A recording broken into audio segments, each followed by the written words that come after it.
Nézd oda, milyen fantasztikus, friss gyümölcsök vannak.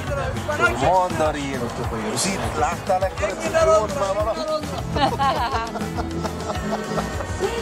Hát én ekkora citrót így életemben nem láttam még.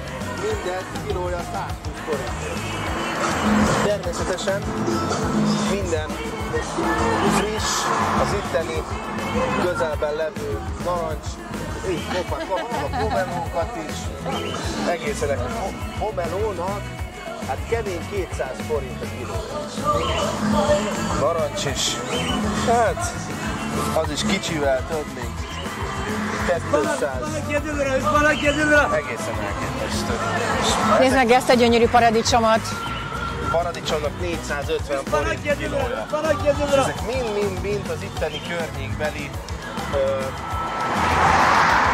falvakban teremnek, narancsligetek, mandarinligetek, szavakat nem találnak. Úgyhogy azok a kedves nézőink, akik szeretik és kedvelik az egészséges életmódot, a legjobb helyen járnak. Hello, sziasztok! Szamárrá tettek engem, ahogy látjátok, az úr ragaszkodott hozzá.